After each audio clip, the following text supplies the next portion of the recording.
Começando aqui mais uma aula especial para você de Geografia. Eu sou o professor Nicolas e hoje vamos destrinchar alguns conceitos da geologia, climatologia e dos relevos. Então, relaxa aí na cadeira, pegue sua garrafa d'água e vem comigo. Antes de começar tudo, devemos saber alguns conceitos iniciais da geologia. E a geologia é nada mais nada menos que a ciência que estuda a composição, estrutura, processos e a história da Terra. E é claro, como principal objeto de estudo de forma geral, devemos começar pela Terra. E o planeta Terra é dividido em camadas, que são o núcleo, o manto e a crosta. O núcleo ele é composto principalmente de ferro e níquel. O manto é uma camada semissólida composta por magma. E a crosta é a última camada, que é mais fina e sólida.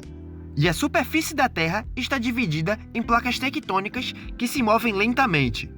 Vamos conferir quais são os tipos de placas? O primeiro movimento é o convergente, que são placas que se chocam, resultando em subducção, que é quando uma placa mergulha sob a outra, ou quando elas colidem entre si. Nós temos como exemplo o cinturão de fogo do Pacífico. Temos também os movimentos divergentes, que são placas que se afastam, criando novas crostas oceânicas e terrestres. Temos como exemplo a dorsal mesoatlântica. Em contrapartida, os movimentos transformantes são placas que ficam se deslizando de forma horizontal. Temos como exemplo a famosa falha de San Andreas. Saindo do interior da Terra, vamos estudar agora as formas de relevo da Terra. As montanhas são elevações significativas com picos e vales profundos, que são produto derivado de movimentos convergentes de placas tectônicas. Temos também os vales, ou depressões, que são espaços que ficam entre as duas montanhas ou colinas.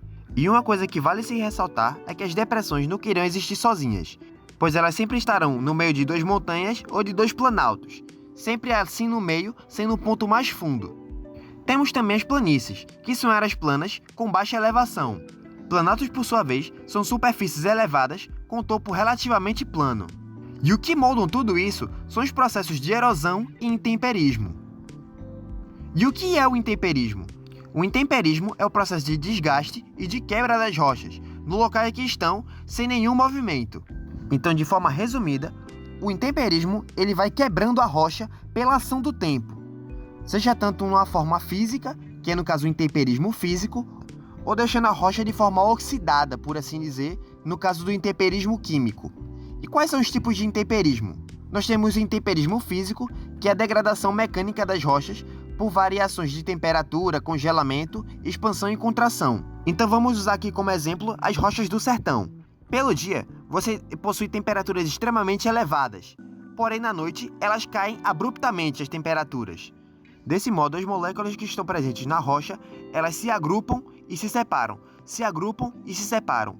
Isso para o tempo geológico, que leva milhões e milhões de anos, a rocha não aguenta e acaba assim fraturando, como vocês estão vendo aí na imagem. E o intemperismo químico são alterações químicas das rochas devido à reação com as substâncias presentes na água e na atmosfera. Assim, quando a rocha possui contato com a chuva e seus elementos químicos, ela acaba ficando assim meio que oxidada, por assim dizer.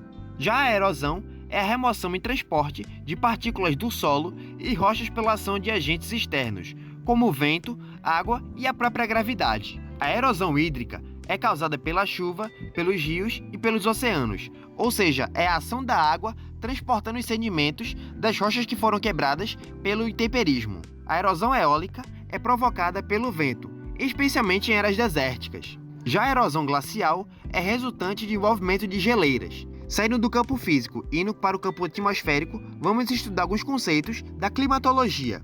E a climatologia ela nos leva a uma jornada complexa no mundo da atmosfera terrestre, explorando a diferença entre tempo e clima, os fenômenos climáticos e as distâncias das camadas que compõem nossa atmosfera. E desde já, devemos distinguir qual a diferença entre tempo e clima.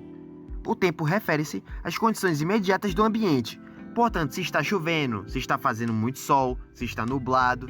Já o clima, ele representa os padrões a longo prazo do ambiente. E o clima ele é medido de 30 em 30 anos. E o que são os fenômenos climáticos?